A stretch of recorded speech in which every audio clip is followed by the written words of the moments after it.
Ya,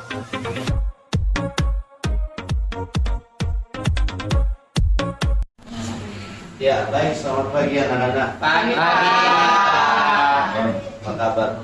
Baik. Hari ini pembacaan kita sampai di Bilangan pasal 9. Menarik tentang tiang awan memimpin perjalanan Israel. Nah, di perikop ini ada hal yang berbeda. Karena ketika Allah membuat tiang awan itu berhenti di satu tempat, maka orang Israel harus berhenti. Kadang-kadang perhentiannya nggak lama, lalu mereka harus berangkat lagi karena tiang awan itu berangkat dari mereka. Kalau kita baca di sana, pada hari didirikan kemah suci, maka awan itu menutupi kemah suci, kemah hukum Allah daripada waktu malam sampai pagi. Awan itu ada di atas kemah suci, kelihatan seperti api. Demikianlah selalu terjadi, awan itu menutupi kemah itu pada waktu malam, kelihatan seperti api. Dan setiap kali awan itu naik dari atas kemah, maka orang Israel pun berangkat. Di tempat awan itu diam di sana orang Israel. Allah begitu menuntun dan bahkan Dia begitu mengintervensi hidup orang Israel.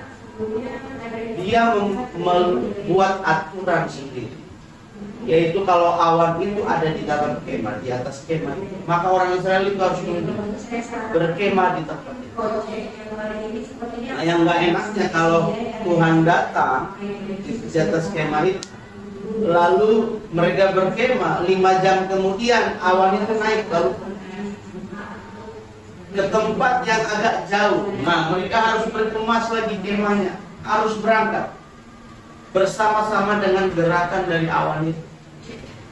Nah, kalau awan itu pindah 7 km dari tempat itu, contohnya 7 km, sampai di 7 km itu kemudian awan itu berhenti.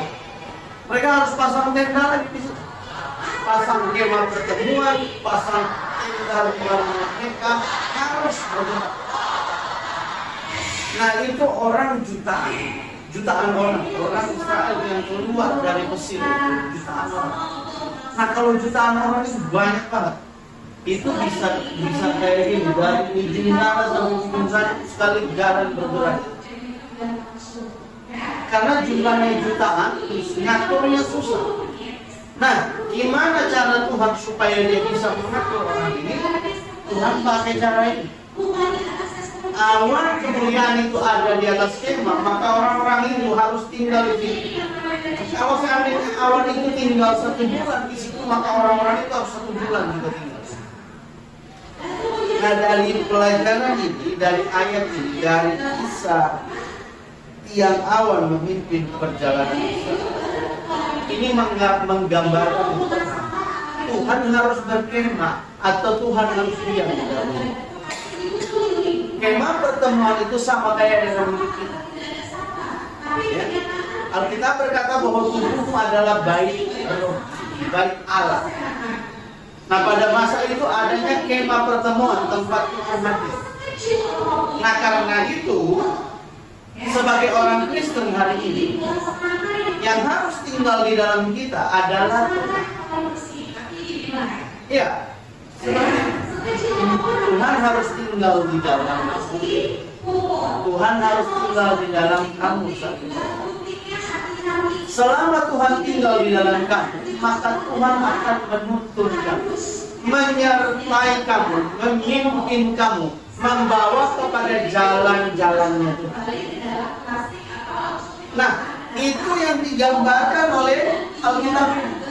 Kalau awan itu tinggal di situ, maka orang-orang harus tinggal. Kalau awan itu bergerak, orang-orang itu harus bergerak. Artinya kayak gini, Tuhan kalau tinggal dalam diri kamu, Tuhan arahkan kemana, kamu ke situ. Jangan suka jalan sendiri. Alkitab bilang begini, janganlah kamu mengandalkan kekuatanmu sendiri. Jangan merasa pandai dan pintar. Orang sombong dan congkak, merasa bahwa dia itu pandai dan pintar jalan sesuai maunya. Makanya kita mengajarkan kita untuk belajar, berdoa, bertanya kepada Tuhan.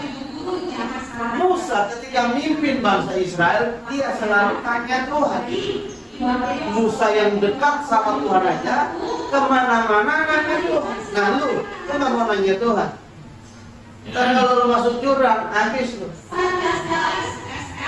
Ada saya ketemu anak kecil yang ngatur mobil mundur, ya. Terus dia ada di belakang mobil. Lalu dia bilang gini, ayo terus mundur, mundur, lagi mundur. Ya, melintang.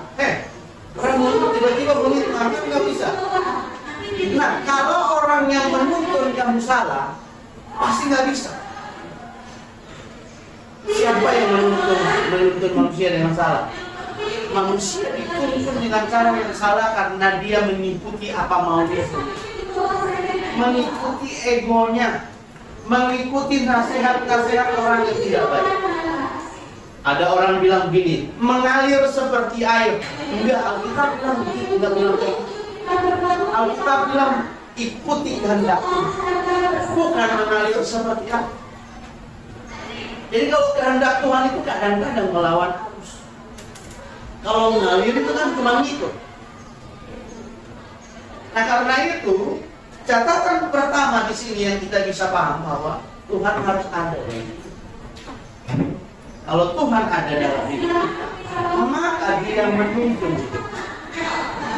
Maka Dia membawa kita kepada jalan-jalan yang baik.